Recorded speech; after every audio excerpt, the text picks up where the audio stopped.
जखराणी ते तव्हांजो ईमान जीअं सीमा जखराणीअ जो इहो बि मामलो केरु माई अॼु ॾींहं ताईं उनजो पीउ ज़ाहिर छो नाहे थियो अॼु ॾींहं ताईं उनजा भाइर छो ज़ाहिर न आहिनि थिया उनजो मुड़ुस सऊदी अरब मां कीअं ज़ाहिर थियो इन माईअ पासपोर्ट कीअं ठाराया रियासत जे नक जे हेठां इनखे दुबई जी वीज़ा कीअं मिली नेपाल जी वीज़ा कीअं मिली ऐं चइनि ॿारनि समेत इन माईअ खे हिंदुस्तान जी अदालत कीअं आज़ाद कयो मां सवाल पुछण थो चाहियां त तव्हां रोज़ बरोज़ थो पिया त सिंध में ज्यादती आहे सिंध में ज़ुल्म आहे सिंध में हिंदुनि जो न्याणियुनि खे ज़बरदस्ती कलमो पढ़ायो पियो वञे जेका कल्ह ताईं हिंदुनि जे न्याणियुनि जे कलमे पढ़ण ते रड़ियूं कनि पिया अॼु उहे गूंगा शैतान छो बणिया बीठा आहिनि सीमा जखराणी जे मामले ते उन्हनि जी ज़बान छो नथी वरे उहे काथे मोल आहिनि मूंसां मिलिया आहिनि त साईं तव्हां हिंदुनि जे न्याणियुनि जे हवाले सां आवाज़ नथा उथारियो मां उन्हनि खे चयो त हिंदुनि जी न्याणी घणनि ॾींहंनि खां पोइ थी घरों वञे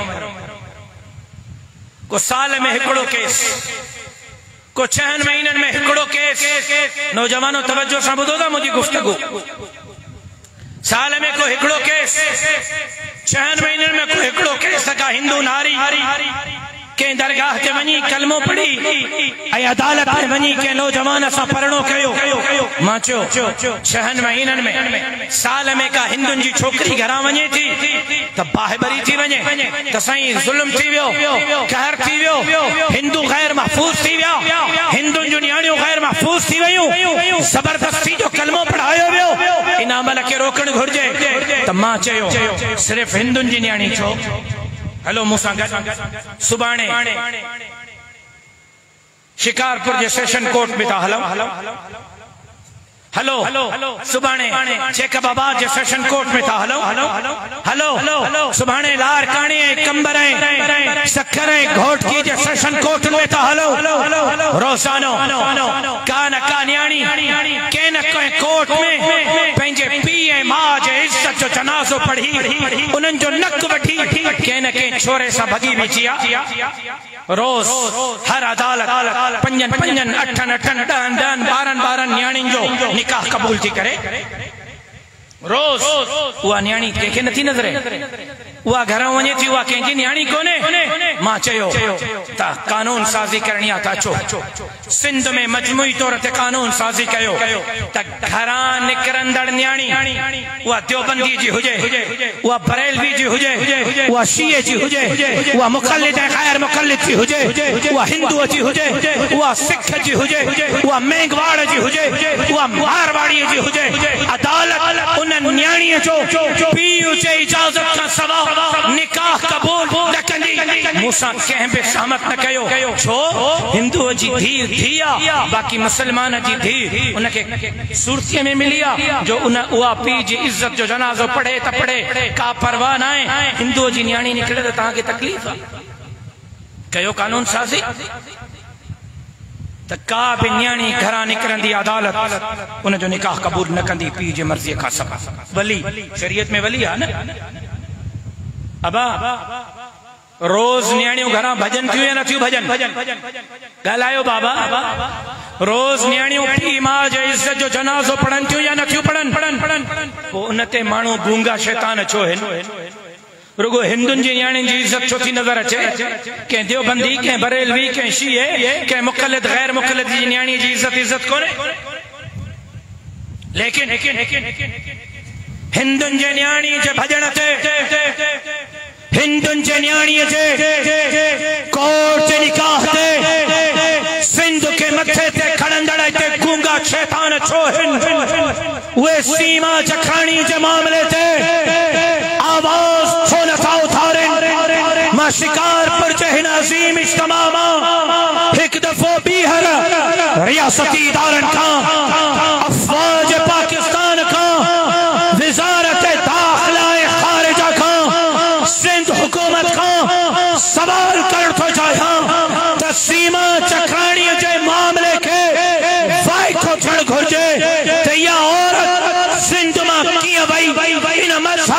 किया मटायो, या हिंदू किया बड़ी, या हिंदुस्तान किया पहुंचिया।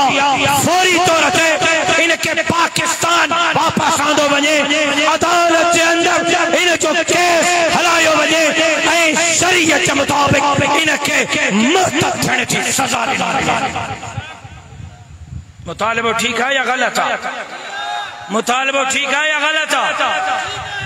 लेकिन धाड़ेल साहिबान सीमा जखरानी ते बंदूक खयों। मां उन्हनि धाड़ेलनि खे चवां थो, साल पहिरियों सरवरे कौनैन सरकार दो आलम हजरत मोहम्मद मुस्तफा अहमद मुश्तबा सल्लल्लाहु अलैहि वसल्लम जा कारतून ठाहिया विया। फ्रांस वारनि मदीने जे मीर जा कारतून ठाहिया। उते धाड़ेलो तहांजो ईमान छो न जागियो? कुरान मजीद के बाहि ॾिनी वई, उते धाड़ेल काथे? हा, उते तहांजो वीडियो पैगाम छो न आयो? सखर में मस्जिदन के बिल्डोजर लगा, घोट किए कंधा कोट ऐं शिकारपुर जो कच्चो सखर का परे त कोन हो। सीमा जखरानी ते तहांखे खैरत आई, अल्लाह जे घरन के बिल्डोजर लगा। तहांजी ईमानी खैरत उन वक्त छो न जागी? मुझी भेण, कौम जी भेण, इस्लाम जी धी डॉक्टर आफिया सिद्दीकी अमेरिका जे कैद में आ। उन वक्त तहांजी इज्जत ऐं खैरत ऐं ईमानी हमीयत छो न जागी? धाड़ेलो इसराइल के तस्लीम करण जूं ॻाल्हियूं पई थियूं। तहांजी खैरत काॾे मरी वई? काइदियानिन जे लाइ पाकिस्तान में ख़त्मे जे कानून के ख़त्म कयो वियो। तव्हांजी ईमानी खैरत छो न जागी? ऐं चओ था देवबंदी मुल्ला काथे आहिनि? दीन जी चौकीदारी, मस्जिद जी चौकीदारी, सरवरे कौनैन जे ख़त्मे नबुव्वत जी चौकीदारी, सहाबा जे इज्जत ऐं नामूस जी चौकीदारी जमीयत उलमा इस्लाम कया। ऐं ॿुधो, जेसिताईं जमीयत जो हिकिड़ो कारकुन जिंदा है के माईअ जे पुट खे दीन इस्लाम जे तरफ़ मेरी अखियूं ॾिसण जी इजाज़त जमीयत जा चौथा जवाब न ॾींदा। इंशाअल्लाह आए को इंशाअल्लाह चवण वारो। लेकिन मूंखे ख़बर आहे त धाड़ेलनि खे इहो एजेंडो कंहिं ॾिनो आहे। न छेड़ मलंगानो,